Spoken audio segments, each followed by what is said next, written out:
Hola a tots, anem a corregir l'examen de 2019 de l'ESPAP perquè és un dels exàmens on trobem les errades més típiques o les que més acostumen a sortir i que per tant us poden ajudar a l'hora de resoldre un examen. Si llegim el text, una de les primeres errades que trobem és l'ús del pronom lis. Sabem que això en català és incorrecte, sí que és una paraula que realment no existeix, és una forma pràcticament copiada del castellà. En aquest cas hem de corregir lis per als, sí? Això més o menys és lo fàcil i el que tothom acostuma a tenir més per mà. Lo difícil sempre és la justificació. Hauríem de dir en aquest cas que el complement indirecte, i a més s'ha d'escriure sempre tot sencer, el complement indirecte, en aquest cas plural, té com a pronom feble als.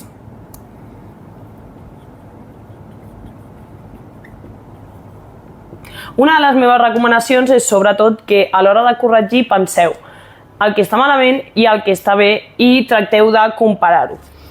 A vegades no cal explicar per què aquesta forma està malament, sinó dir per què aquesta és la correcta. També una de les típiques faltes és, per exemple, l'ús, en aquest cas, d'un castellanisme que és aclarar. Sí? Nosaltres veiem que a la tercera línia diu volem aclarar, compte amb això, sí? Aclarar, sabem que en català és aclarir. Llavors, sobretot, compte amb això perquè acostumen molt a posar castellanismes, d'acord? Llavors, la justificació, en el cas de trobar un castellanisme, sempre serà aquesta, és explicar que la paraula X, en aquest cas aclarar, és un castellanisme, la seva forma correcta en català és aclarir i ja està. Què més trobem en aquest examen que sigui molt comú? Si us hi fixeu, al segon paràgraf tenim la forma podran amb accent. Una de les faltes que més acostumen a posar per corregir té a veure sempre amb els accents. Sí? Podran no porta accent en català.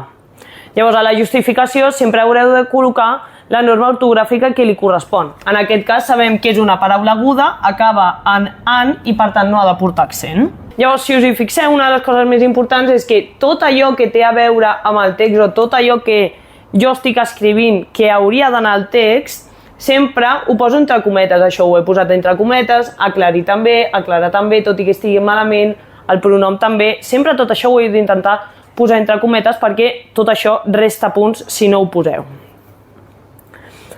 Llavors, continuo. Una superimportant, segon paràgraf, tercera línia.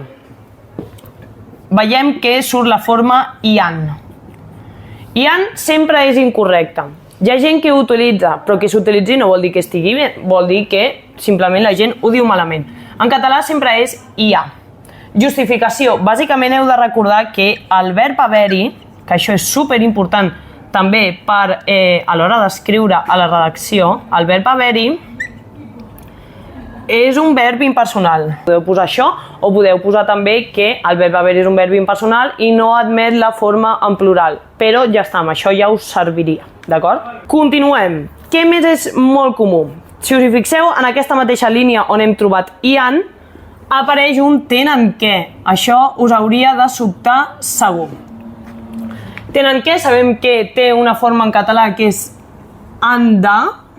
Recordo també per la redacció, superimportant, sempre tener que en castellano, haver de en català. Sí? Per tant, la justificació un altre cop torna a ser igual que la d'aclarar.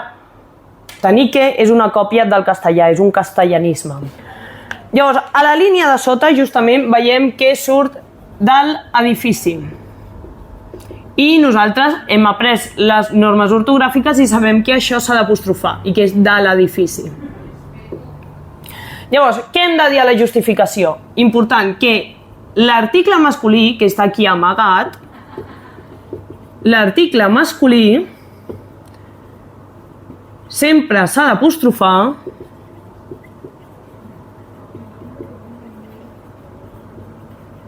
quan la paraula següent comença per vocal. D'acord? Aquesta falta sempre surt, o s'acostuma molt a posar trampes amb els apòstrofs. Heu d'aprendre superbé els apòstrofs perquè si no us la poden liar. Llavors, justament al costat veiem que tenim un sinó amb accent i aquí està malament. Aquí, en aquest cas, necessitem un sinó separat i sense accent. Llavors, molt important, quan us apareguin dues paraules que són molt similars, com sinó i sinó, o, per exemple, si teniu i, o, u, el que sigui, un que amb accent, un que sense accent. La meva recomanació personal és que sempre expliqueu. En aquest context no s'ha d'utilitzar i dieu la categoria gramatical d'això, sinó que s'ha d'utilitzar i diem la categoria gramatical d'això. És a dir, en aquest cas no s'ha d'utilitzar la conjunció adversativa, tot això us ho hauríeu de saber, perquè les categories gramaticals són superimportants per explicar aquesta mena d'errors.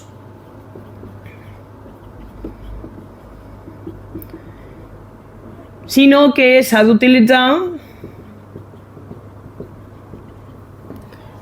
la conjunció condicional sí i l'adverbi de negació no.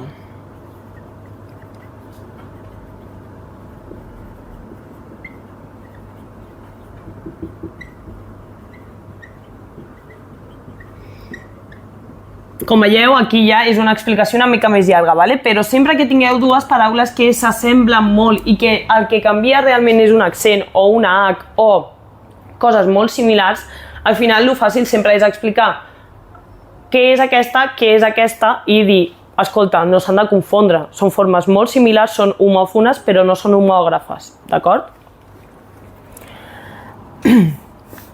Llavors, a la línia de sota veiem que tenim la paraula agraïm sense dièresi. Les dièresis sempre les acostumen a posar també perquè és una cosa de la qual la gent se n'oblida. És molt fàcil oblidar-se de quan posar una dièresi i per tant la gent acostuma a caure i tot això són faltes que perdem a l'hora de corregir. Llavors, justificació, ben fàcil, què hem de dir? La I i la U porten dièresi, entre d'altres casos, quan no fan diftong amb la vocal del davant. Per tant, això és el que hem de dir. La I ha de portar dièresi perquè no forma diftong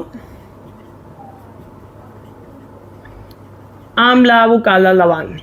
Una altra forma de dir això també seria dir que la I ha de portar dièresi perquè fa iat amb la vocal del davant i també serviria.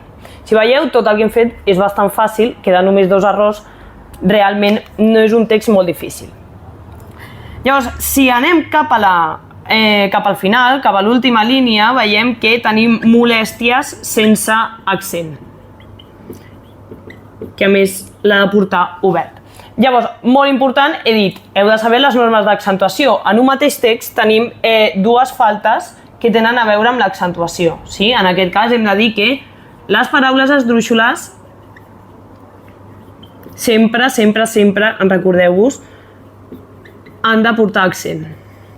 Llavors, ens quedaria per trobar una, el text n'hi ha més, però m'interessa destacar sobretot que en aquest text tenim un títol, en negreta. Això sempre s'ha de mirar, perquè és molt probable que al títol també hi hagi faltes. Però què passa? Que la gent acostuma a no mirar el títol i aquí és quan perdem puntuació, perdem opcions en general de trobar altres faltes que ens siguin més fàcils. En aquest cas vull destacar sobretot instal·lacions, que sabem que en català porta L geminada.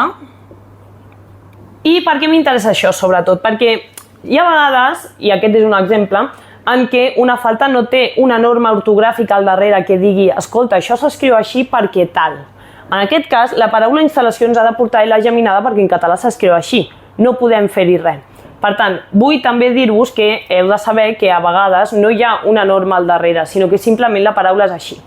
Si vosaltres estudieu les normes ortogràfiques i no trobeu cap que es correspongui amb per què m'explica que això ha de portar L geminada, llavors vol dir que 100% això no té una norma, simplement justifiquem amb que la paraula instal·lacions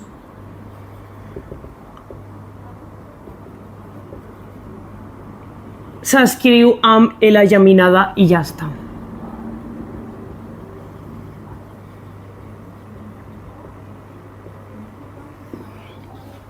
Vale? Llavors, veieu que hi ha errors de tot tipus, però aquí hem vist com els que són més comuns. Sí? Si mireu altres exàmens, tot això es continuarà repetint. Espero que us hagi servit d'ajuda i molta sort per l'examen.